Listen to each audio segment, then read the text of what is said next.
My dear friends, I must be honest with you.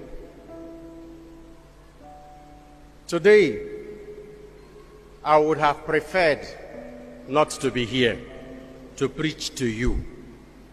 Today, I would have preferred to lock myself up in my chapel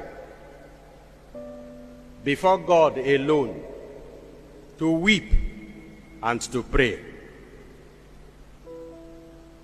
To weep and to pray for my nation, where darkness has descended. To weep and pray for my church that is being stifled out of existence in the world and also in Nigeria. To weep and pray for Deborah Emmanuel, who was killed because she found herself in a part of Nigeria she thought was home, but it wasn't. To weep and to pray for my brother and friend, Bishop Matthew Hassan Kuka, the world-acclaimed voice of the voiceless, who has now become soft target for those same voiceless people who see him as part of their problem rather than as part of the solution. To weep and to pray for the poor, miserable murderers of Deborah, who have been left uneducated and unemployed deliberately so that they can be manipulated, brainwashed, and instrumentalized for political ends by religious bigots and political egoists. To weep and to pray for people who should be leaders, religious leaders, who enjoy being ambivalent in the condemnation of evil when it is perpetrated by one of them.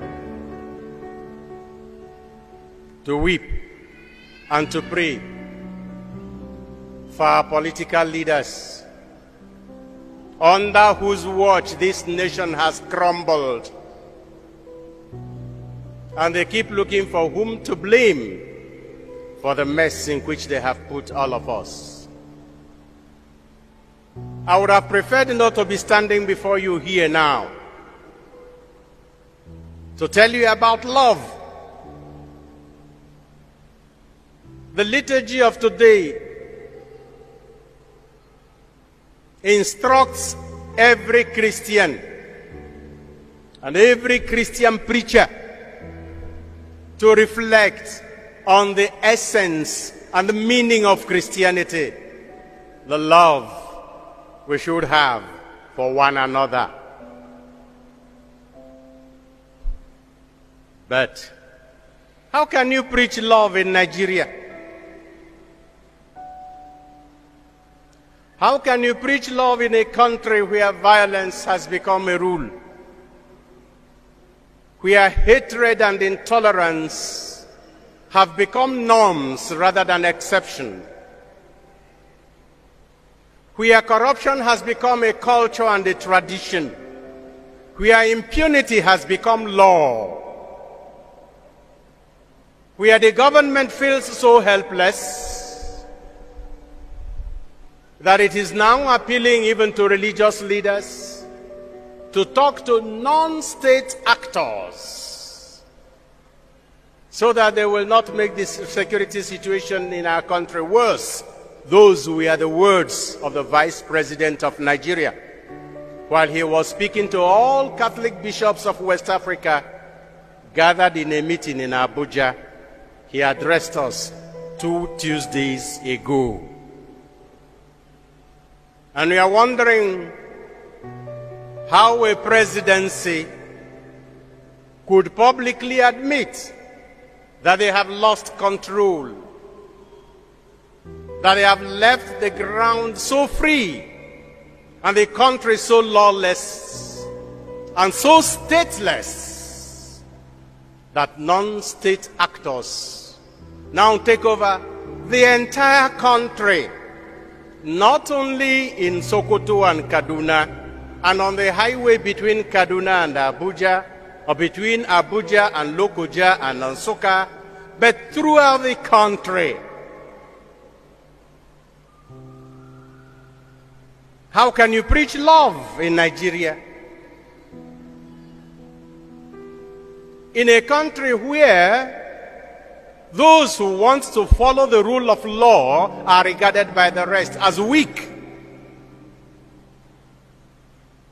How can you preach love in Nigeria? In a country that claims not to have any state religion, but constantly places a religion in an unhealthy advantage over others. How can you preach love in Nigeria, where a few people have collected what belongs to everybody and they are doing with it whatever they please?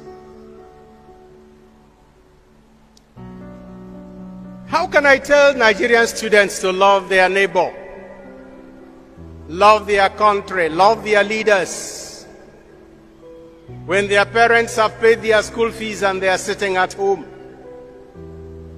In a country where the ruling party, within a space of less than 2 weeks, can rake in from 27 persons 26.3 billion naira collected as fees for presidential nomination forms. And the same ruling party is unable to finance our education properly, such that our teachers are at home and our students are roaming the streets. How can you preach love in Nigeria, in a country where members of ASU, hear me well, members of the academic staff union of universities in Nigeria have collaborated with INEC to install misfits in power in this country because they have collected money? All the electoral officers who installed the present ruling class in Nigeria are professors of our universities, members of ASU. And INEC chairmen for many decades have been members of ASU. And whom are we blaming? How can you preach love in Nigeria, in a country where forgiveness is regarded as weakness? In a country where when you bring the light, you are accused of exposing darkness? In a country where when you love, you are seen as being stupid? I would have preferred to stay at home and weep and pray for this country. But I can't.